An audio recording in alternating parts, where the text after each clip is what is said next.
Hello, this is the midterm review by BSP in which we will talk about different boards with their GSec and Deputy General Secretary. So I am Akshata. And I'm Smera, and we're interviewing Ashesh Mishra, the General Secretary of SAC, and Yogesh Tillani, the Deputy General Secretary.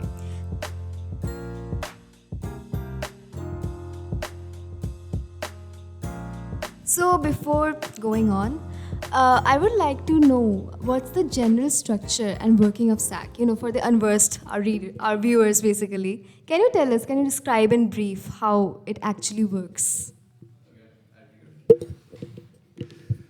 So basically, SAC is firstly not the student activity center.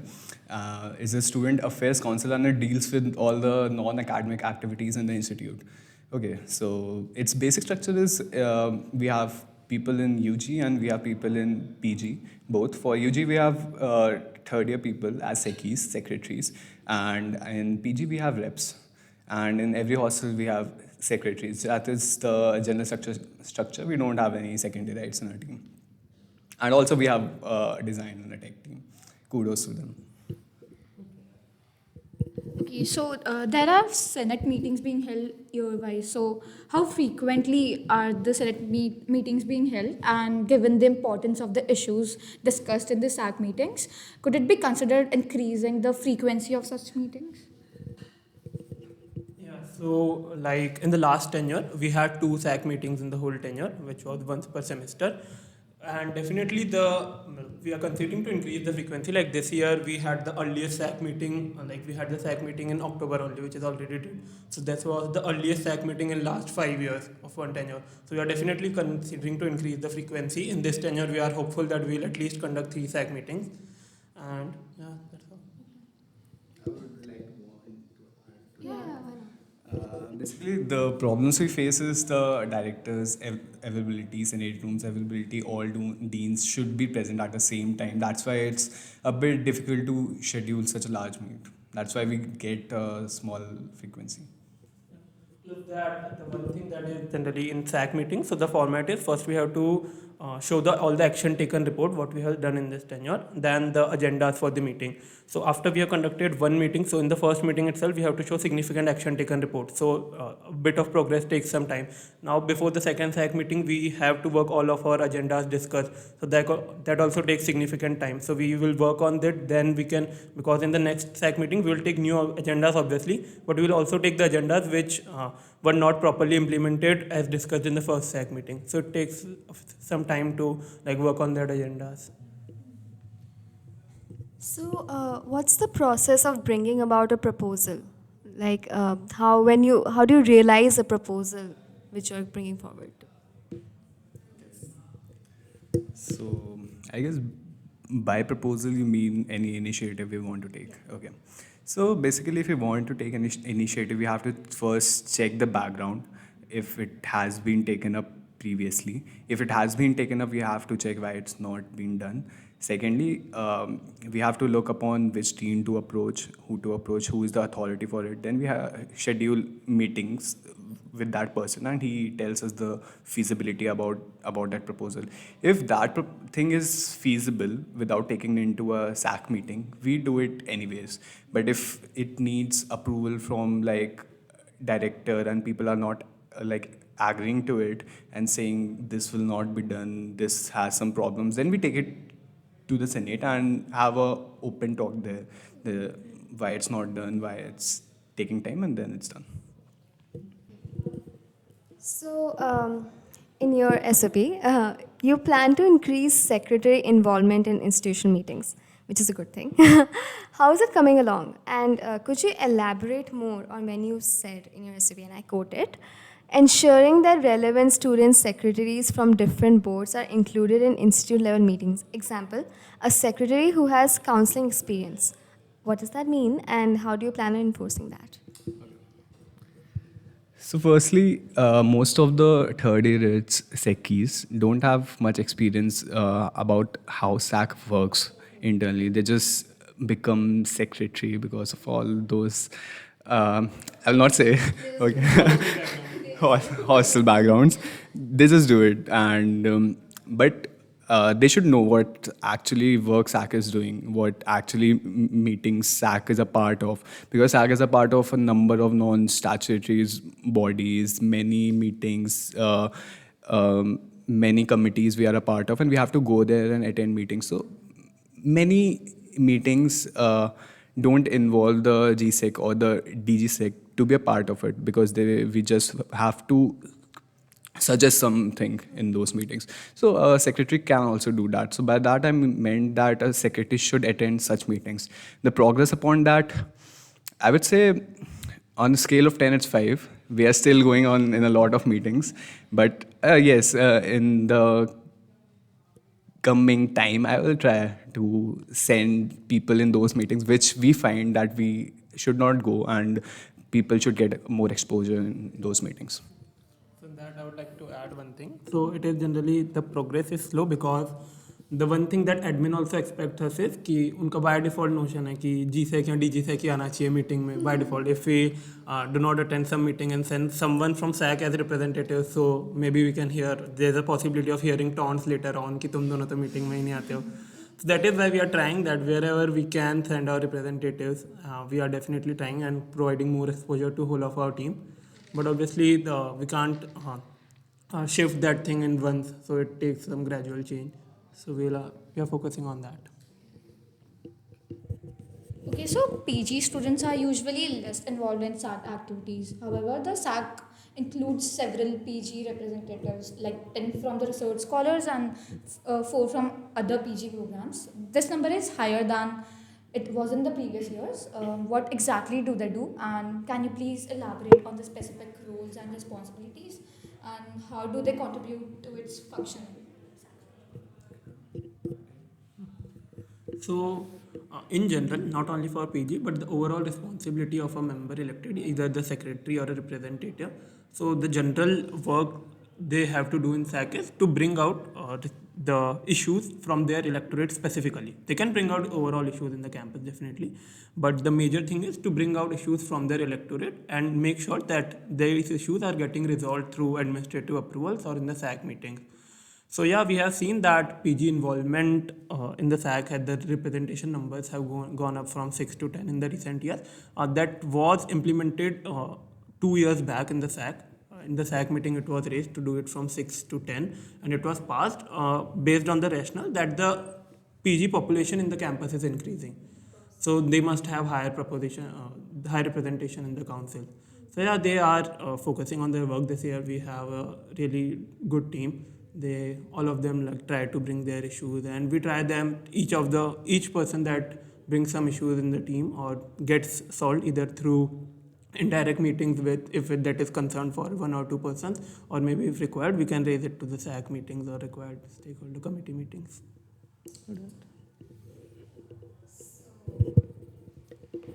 Okay, the SAC Instagram account was reportedly hacked this year. So, can you explain what happened and how it happened? And what measures have you implemented to secure SAC's online platforms? And has this affected your outreach strategy? I'll tell you the whole timeline of it. It started in December 2024, back then. So I guess SAC Insta access was given to few of the secretaries, and GSec and the DGSec have it. So basically, one day it was just vanished from our system. We were not able to see any post, and we thought it was some sort of a glitch. Then we thought of password changing and many other emails, verification and many other stuff, but we weren't able to access because that person, who this hacker, that Giles person, must have changed the password and all things. And the email ID which was used to create the SAC account was of some previous GSec back then, I guess 2021 or some other year, and he lost the ID. So we had no access to get back to that account. So from December 2024 to the day Giles added that Giles name to the account, SAC ITD was there. We had no access. The last post in that account was of December only. So after that, we had no post, nothing. But people were like, okay, we still have the SAC account, we still have the post.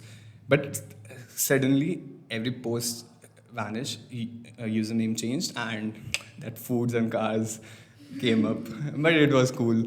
Anyways, so, and other than that, what measures we have taken now is just added many factors of authentication to it. And no, nothing has changed in our outreach.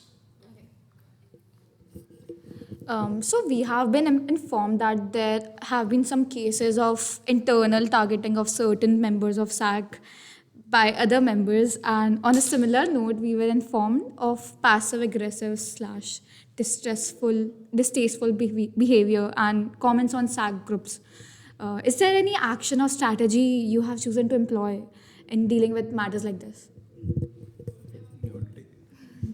So regarding this, no, as such internal targeting of something. So there happened an issue that regarding our SAC meeting discussions and the official proposal mailing.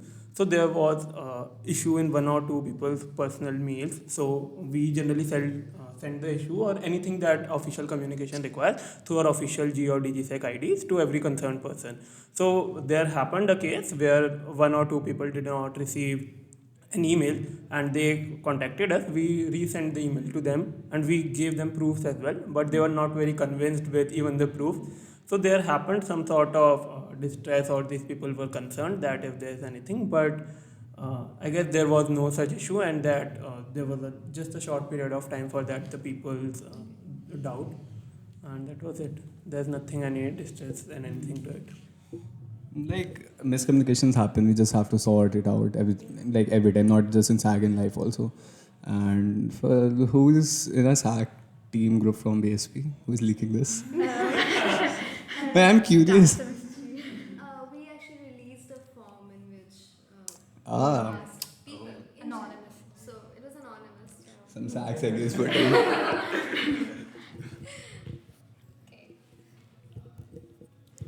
So, in November 2024, last year, 5 hostels were chosen for a pilot project, as you would know, for 24/7 unrestrained movement in hostels. So, those hostels were Shivalik, Jwalamukhi, Kumaon, Aravali, and Himadri. So, come November 2025, we see that this project is not functioning at all in Kumaon and Himadri. We are from Himadri, we can second that. Can you tell us why the HWC stopped this in these hostels, and what changed this semester? Okay, so this was the pilot project implemented, as you already know, that in November 2024. So there had been instances in some of the hostels regarding some conflicts, and the warden, with the concern of ADHM, allowed to stop the pilot project. And definitely that should not have been the case, because when it was implemented, it was clearly written in the SAC minutes that HWC cannot overpower this decision. But there were cases where this happened. So in our latest SAC meeting, 16th October 2025, we raised this agenda. The first agenda for the meeting was to even not only re-establish the inter-hostel movement, but to expand that to every hostel and to more common spaces.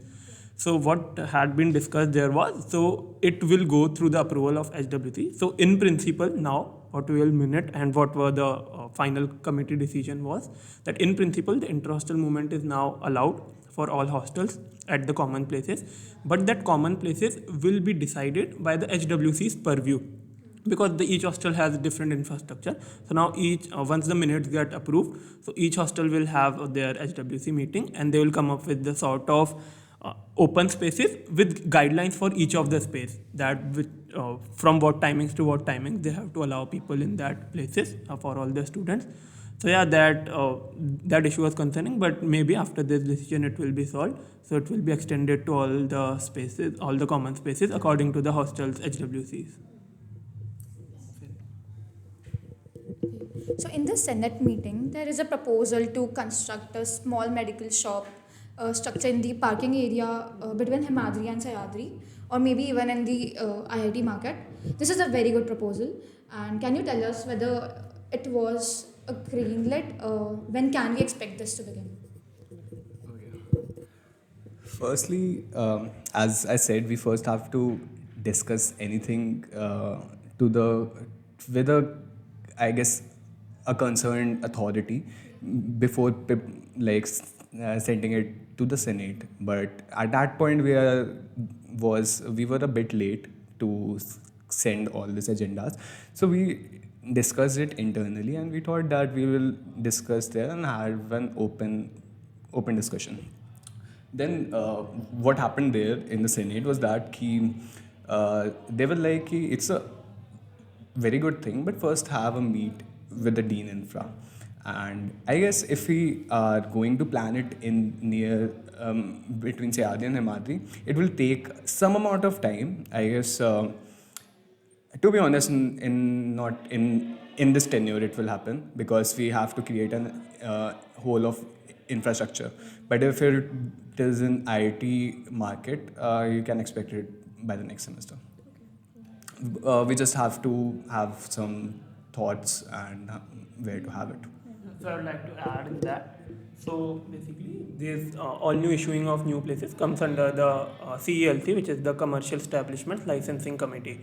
So one major agenda point why we tracked that to SAC was, although the duration thing was there, but it is that the student bodies like the BHM and SAC were earlier part of CEMC and CELC, which is the Monitoring and the Licensing Committee. But in the recent years, from the last 2 years, we have seen that the students were only part of the subcommittee and not the member of official committee.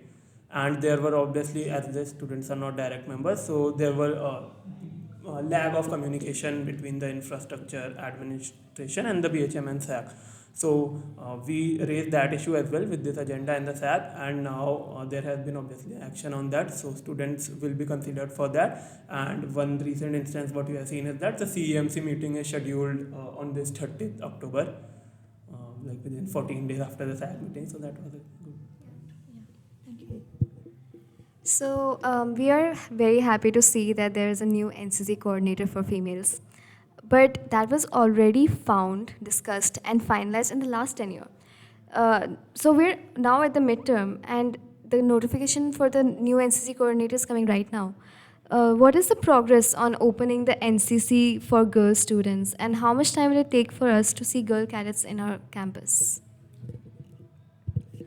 Firstly, now the girl candidates can join NCC. It's open for them. So if like in January, I think we can change the NSO and NCC part, and we can join like anytime in between. That's not a problem. It's open. We just have to tell. We should tell actually it's open. People don't know. Okay, it's open. They can join it. It took a long time because the thing was stuck in the offices. It has to be signed by the director, by the deans. It has to get approved. It was stuck. The paper was stuck somewhere. So we just have to push it, and we pushed it, and it is done. Okay. So what is the SAC's involvement in disco? Also, like there has been an increasing in the number of discos this year. What is the SAC's take on this? It's bad. Actually, there shouldn't be so many disco cases, to be honest. I hope Professor Paningray sees this. But there shouldn't be so many disco cases because for every small issue, we are having a disco that can be solved in the hostel, SWC, or something else. And some discos are even taken to grade 3s, which are not even grade 3s. And I would tell something that the disco rules have been changed, but it is still in the phase of approval.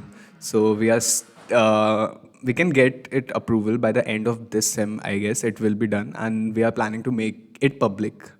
So people should know that अगर ये किया तो ये हो सकता है, ठीक है? Because it should be done because people actually don't know what.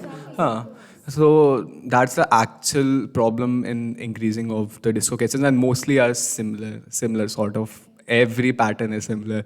Every case, like I'll not say what cases, but the pattern is similar. Yeah, so this was about the overall what is going on in current scene in disciplinary committee meetings. So I would brief about the role of SAC role of SAC in the disciplinary committee. So we are there as student representatives, and our basic role is to because to provide the student view, like all people from there are admins. So student representative view is to provide the student's view to the administration, like what might be the POV of the person, or in what circumstances that had happened, what circumstances could be there, which something only a student can understand for another student, and admit might not even relate to that. So we are there for as student representatives to represent the view of students. And simple words to save the asses. There seems to be a lack of initiatives for diversity and inclusion in both of your SOPs, particularly with respect to the LGBTQ plus community. Has the community not raised any concerns with you over the past year? If yes, have you done anything about it?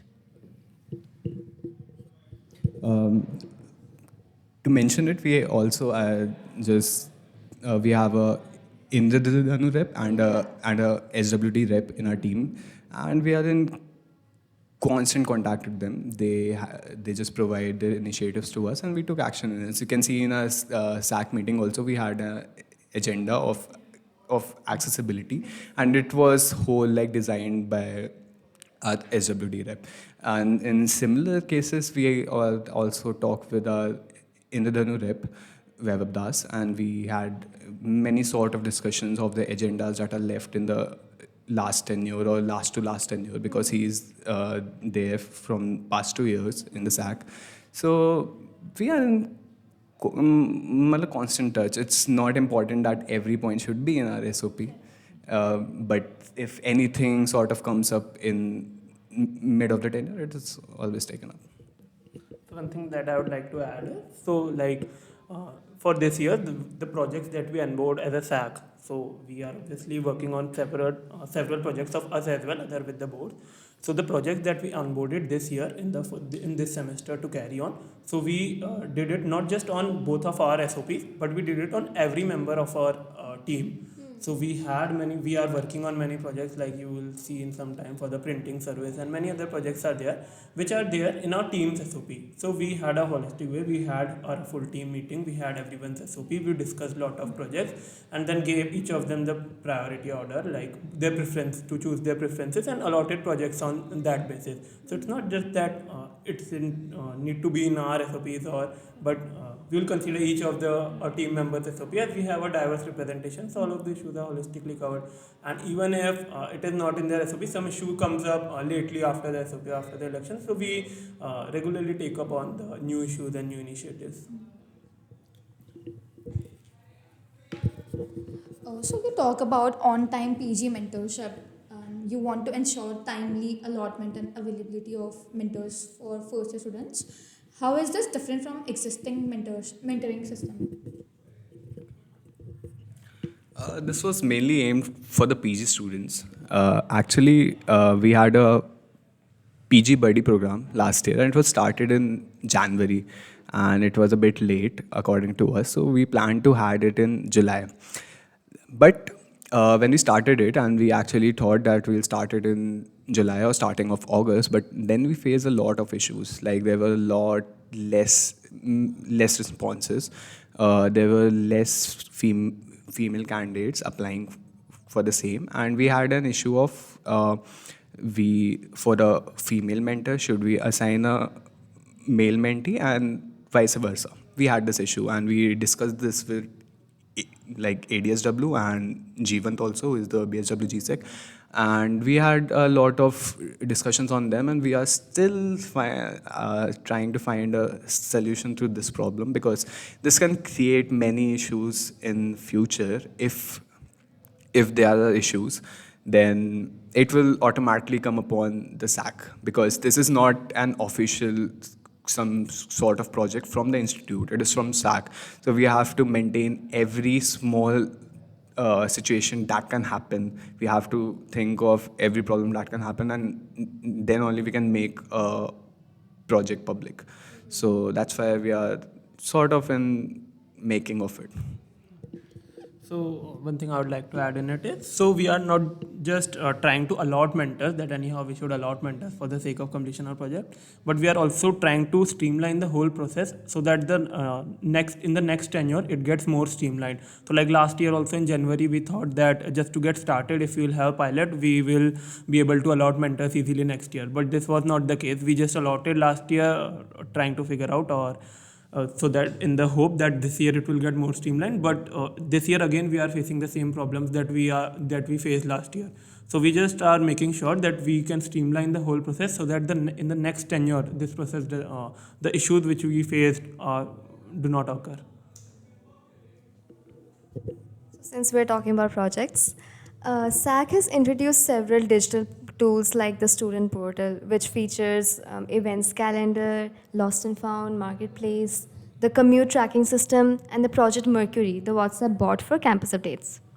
So could you share the current progress of these projects, including tech and logistical challenges faced, collaborations with tech teams like DevClub, or your plans to engage the students and gather feedback and expand their functionality?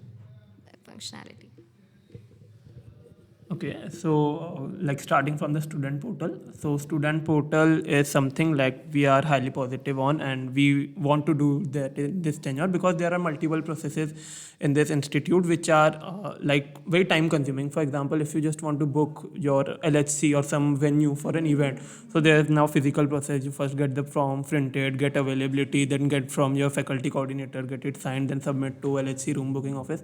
So these are like very small initiatives, small processes, but are very tiring in the current environment.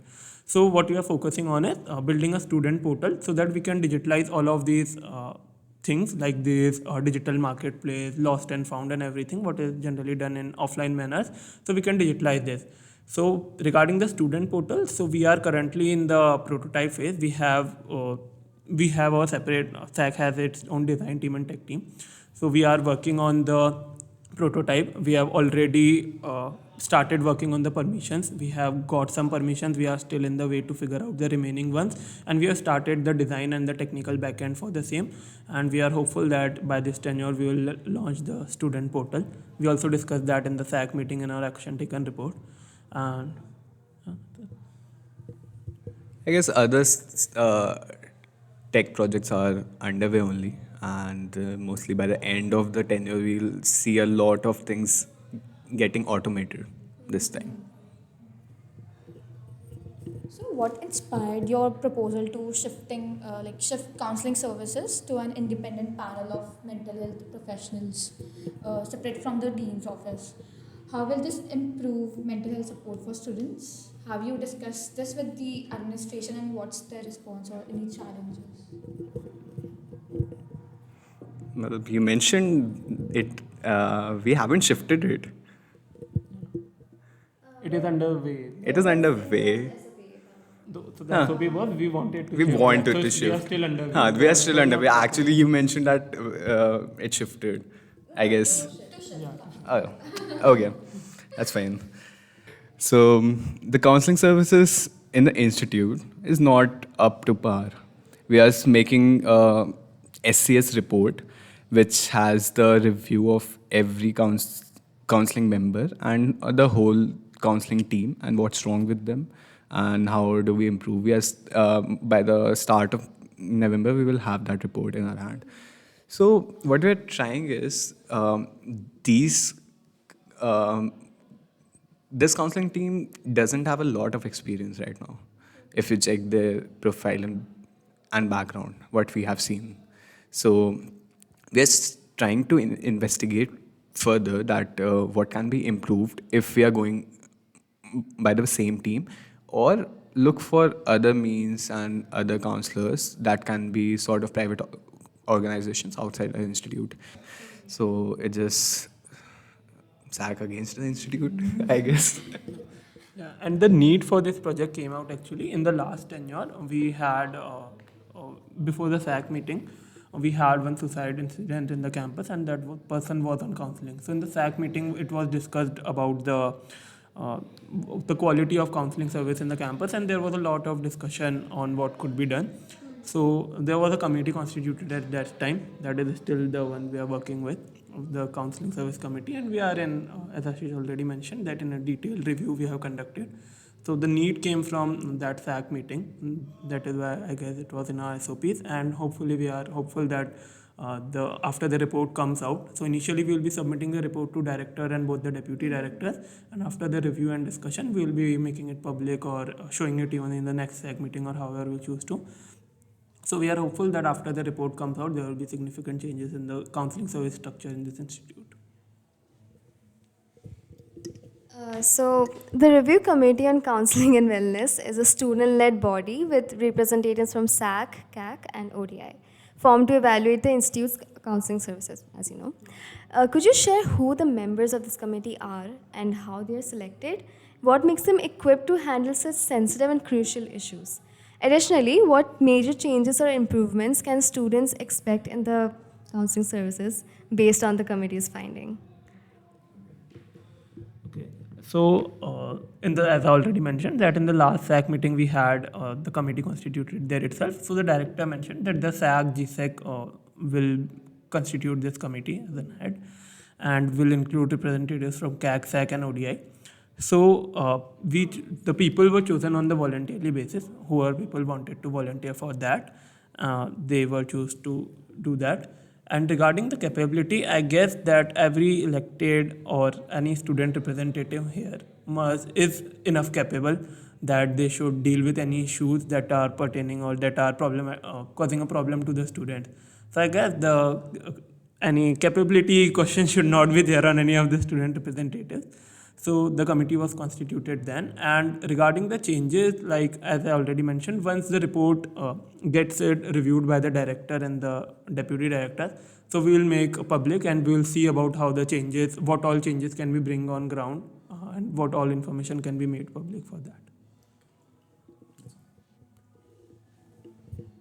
So placements and internships processes are the processes we see in the odd semesters. Can we know about the status of the career assessment portal? We actually did a drive during the internship period where we mapped the mentor and mentees, and it was actually planned because there was an initiative taken from CAC with collaboration with SAC last year in like December, and it was the last post on SAC Insta, by the way. Okay, so so according, that was not much of a success because it wasn't planned properly. But this time during the internship drive, I guess the team did a great job. We had a lot of responses and we mapped to like every mentor, and there were many students who were happy with it. Regarding the placements, actually, we are doing the same thing, gathering resources from the alumni and also trying to connect mentor and mentees. But what happens usually in the fourth year, people don't want to be mentored. They actually have the contacts with them. They have the seniors. They know the people. So in this placement drive, I think just gathering the resources and sending it to them is just the only thing we'll be doing, and not the mentor-mentee thing. But we'll be doing the mentor-mentee thing during the internship drive. So back to hostels. You plan on making the number of security guards in proportional to the student population. This is quite a peculiar thing to tackle. Is there any story behind this? And we want to actually understand your mindset behind pursuing this angle, which I suppose not many would have thought of. During my talks with the people when I was making my SOP, many people had concerns about the lack of guards. I'll give one example. You see that the Zanskar back gate is closed during the night, and people who want to access the night mess have to go all the way around. Okay, so the Rona and Sapta peeps were saying that they requested a guard there to be in the night and the gate to be opened. But the security office, I guess, denied on this fact because they have a lack of guards on this issue. And institute gets guard from SIS, and it's not from something, it's from an outside body. So what we wanted is to increase the guards just to get these sort of issues solved, the gates to be opened. Suppose we want the gate 5 or gate 6 to be opened at night, so we can increase the guards there. So this was the whole mindset behind it, on increasing the guards number. How is the project to digitalize commute options with live tracking for buses and e-cards progressing? And what's the expected rollout timeline, and what obstacles such as data access or campus infrastructure have you encountered? So very good time to ask about the transport, because today only we had a security advisory committee meet, and in that transport issues are generally covered. But in 2 long hours of meeting, because it had representation from all the staff as well as the faculty as well as the students. So in the 2 hours of whole meeting, we barely could cover any points of the students. So what we are trying is currently that, so I'll brief on both the parts, what we are currently trying and about the tracking part as well. So what we are currently trying is that there are a lot of complaints regarding the buses, that bus is not properly functioning according to the circular, and the e-cars that were onboarded last year, 2 e-cars that are barely seen in the campus. So firstly, we want to make that, so the things we are working on is, first is the change of bus route. So currently the buses are not functional in Udaigiri and Girnar side. Yeah, so what we proposed in the Security Advisory Committee, or what we wanted to implement, is the buses route should be changed. The timing for the buses should be increased, and because currently in the afternoon time the buses are not there, and the last bus is around like 5 p.m. from the LHC, something like that. So, and people generally have classes till 6:37. So we want to increase the timings for the buses, and similarly for the e-cards there. So this was the first thing. And regarding the tracking, so for the tracking, Robotics Club developed an instrument in the last tenure, and they had placed with the bus, the bus people. But the issue with that was that they informally just talked with the transport people and asked them to install their device or the tracker in the buses. So whenever the bus went for some other purpose rather than the normal route, like for example outside IIT or anything, so they just removed the tracker and kept that in our office. So it always showed that the bus is standing near the office only. So what we try to implement is, once the new circular comes out regarding the proper functioning of the buses, so in the official committee only, we will mandate that the tracker should be there constantly, and we'll see that there's just an option to just switch off the tracker if the bus is out of purpose, and it shows on the app that bus is currently not functional due to XYZ reasons. So then once it will be mandated through the security office and not just the drivers or the transport people, I guess it will be better functional. So Ashesh, your SOP mentions wanting to subsidize booking of train tickets in a manner similar to the way it was done before COVID. So how is this plan coming along? It's not coming along good. We hadn't had like some sort of discussions on this from the deans, and we'll try to have it. We still have a tenure left.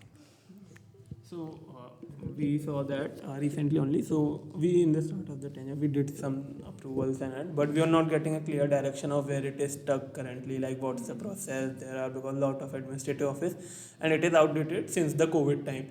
So no one is even aware of the service now. It used to be who used to handle it then the administrative offices and everyone.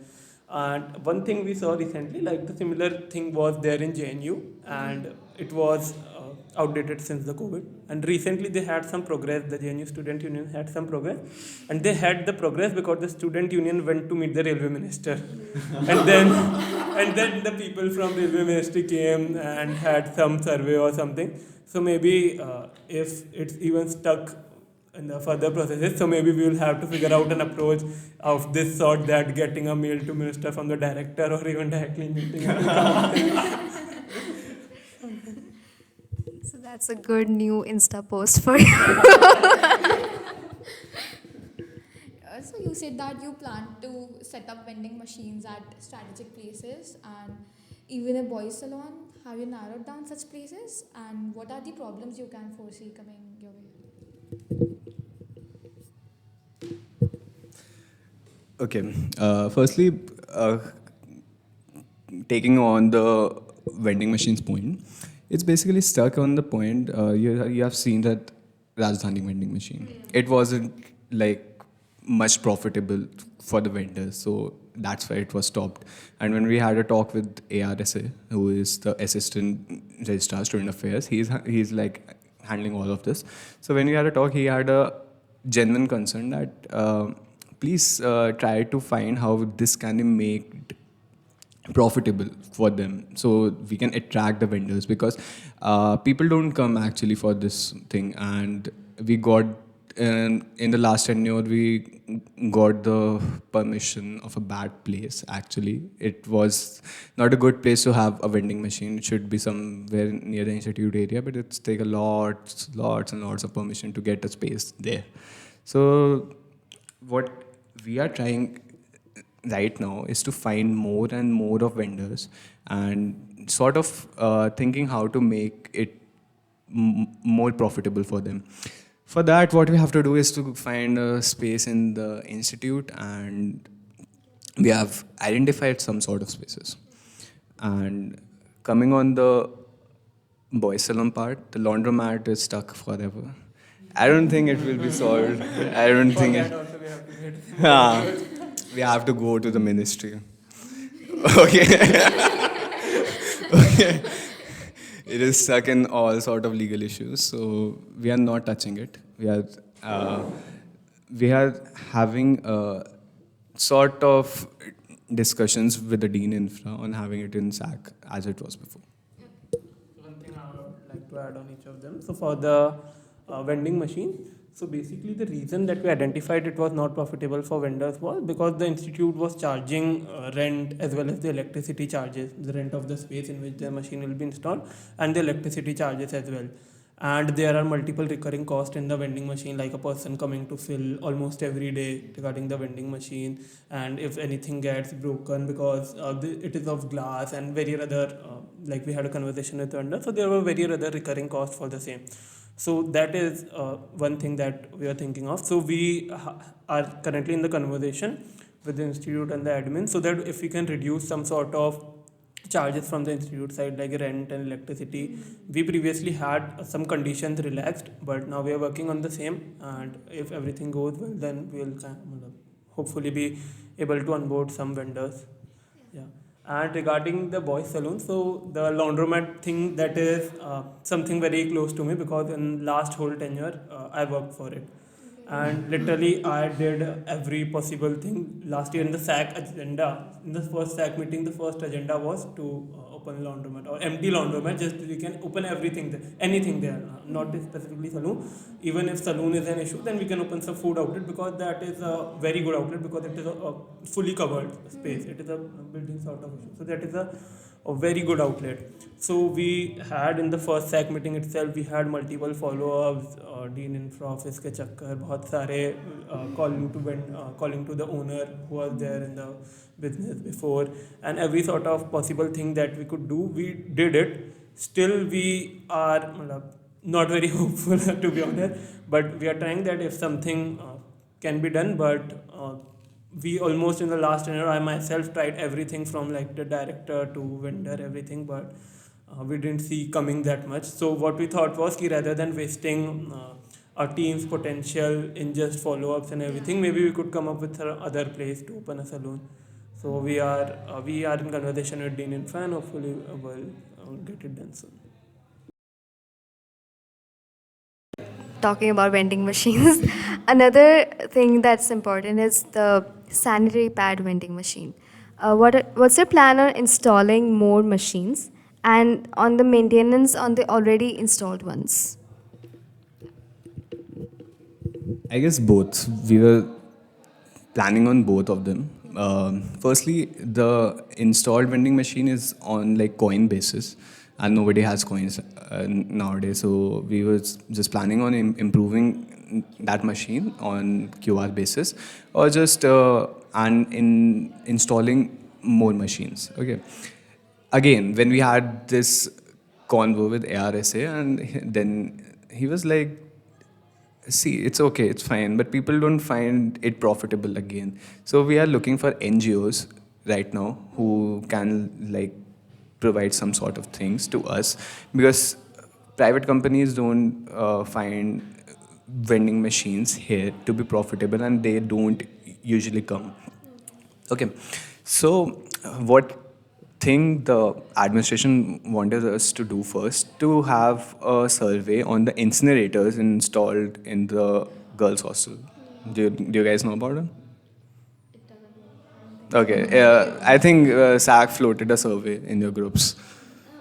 Huh, yeah. So the office wanted opinion that it's good or not, so that it is being used or it's not being used, it's in a good location or not, all sort of such questions. And after that, we will move on to like other things like vending machines and installing more of the incinerators. Like in the this SAC meeting, we also presented this in our action taken report along with the form and form responses and a major highlight of what students are facing, what are the issues there. And director was very concerned about the same, that there should be some work and these services should be catered to very properly. So the director has asked ADSW, the Associate Dean Student Welfare, to constitute a small committee and work in this direction to analyze the responses, to see if what current issues are and to fix them, and what potential new measures or new initiatives we could come around. So we are hopeful that we will do significant work in this, and hopefully the number of problems will decrease a huge extent. So, has the vendor review committee for maintenance, sports equipment, and mess services been established? And who are its members? And what's the purpose for reviewing vendors? What are its initial priorities or vendor assessments? So this vendor review committee, the idea came around like there had been significant issues in various hostels regarding the vendors. Not only the mess vendors, but the other vendors, like the one you order sports equipment from, the one you get maintenance of your washing machines and everything done. So there had been a huge complaints regarding the vendors कि भाई आके बना के जाते हैं फिर खराब हो जाती है, and similar sort of complaint. So we tried that we'll establish a separate vendor monitoring committee. But instead, what we are focusing on it now is, so currently there is a committee like CEMC, as I already mentioned, Commercial Establishments Monitoring Committee. So maybe what we are trying is to strengthen that committee more and to form a subcommittee or a specific group which particularly look for each of the vendors that is onboarded on the institute. So currently it does only for the establishments like the food outlets you will see in the institute and everything. So what we will focus on is that it does the review and monitors the vendors as well, and maintains some checks and balances, so that if a vendor performance is not up to the mark or there are repetitive issues or complaints, so that the vendor is removed from the institute, because there are very specific number of vendors you can order through the institute fund. Like if you want to, like if a hostel wants to order some equipment, sports equipment, so there are a list of fixed vendors by the institute. You can only order through them because the institute directly pays them. It does not come to the student. So there are a list of that. So if many of them are performing bad, so we can replace that vendor with the new ones, so that we can have our services going on easily. So this semester, you reintroduced feedback forms and night messes to systematically collect student responses and suggestions. So now that we have almost come to an end of the semester, when can we expect necessary actions in terms of food outlets and hygiene and safety? Firstly, I'll tell that this is a project of every SAC tenure. It is taken up, I guess, from many past years. So when we can expect the output is like anytime. I'll say anytime, because we have the CMC and CLC meetings, and we like discuss in those meetings that what are the problems. We like present the whole report from these forms to the whole committee, and then we'll show that what are the problems, what are the issues students are facing, and then we discussed with the committee that what can be done with this. This time what we are trying to is to cancel those vendors which are creating a lot of problems from the past many years, because what institute does is just renew their tender in some time, and they just don't take the feedback. They just renew it and it stays. So what we are trying is to be strict on it, made this feedback very strict, that if it's bad from like many students and from for like a whole lot of time, so what we are trying is just to cancel that vendor and approach new vendors. And one more thing that we have done in this regard is, we have currently constituted a committee with BHM. We have constituted a hostel level committee for each hostel, including members from BHM and SAC. So BHM reps, SAC, SAC, and House SAC, and some other nominees, including the warden. So what the purpose of the committee is to review the mess in the hostel. So in the first phase, we are targeting that this committee will get a proper review of the hostel messes, because there have been instances of like issues with the hostel messes and instances of qualities and complaints with the hostel messes.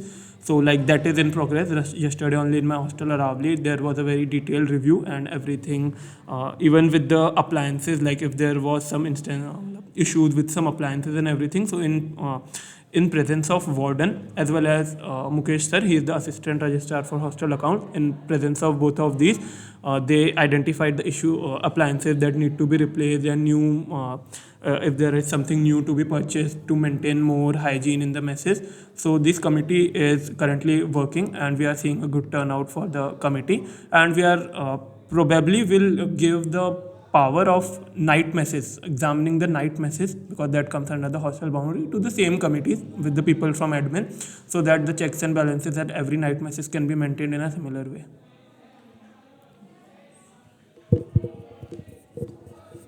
Okay, so how is the planned laundry service near Kinnaur Hostel coming along? Like, have you secured a location or partner with a service provider? What challenges like obtaining permissions or equipments have arisen, and when do you expect it to be operational? You guys are grinding a lot on the SOP. Yeah. So regarding the laundry service, so firstly we were thinking of having a centralized laundry service like near a Ginnar hostel or something for the centralized. But what we have seen in the recent times is that there are sufficient number of laundry vendors in the institute that come to hostels. Like there are like for I'm from Aravali, so there comes a laundry vendor every Tuesday, Thursday, and Saturday who collects clothes from Aravali and Jwalamukhi and washes them and gives back on very nominal charges. These charges are very nominal. So what we are trying, rather than if separate laundry places are needed, so definitely we can work on that later. But currently what we are trying is to onboard vendors, so that at least all of the hostels have vendors in their hostels collecting the clothes every alternate day. And what we have done is, what we are working on is that we standardize these laundry charges. So currently each of the vendors, like there are 4 or 5 different vendors in the institute, so each of them have their own policies, own rates, and that are not monitored by anything. So what we are trying under the AR we will try to do is, like we have standardized the prices for night messes, and all the juice centers. So similarly we will do for the laundry service, either the centralized standardization of price and standardization of some policies, so that there can be checks and balances and review of that them also. Now that we have come to a close, this was a very good meeting, very insightful, and thank you.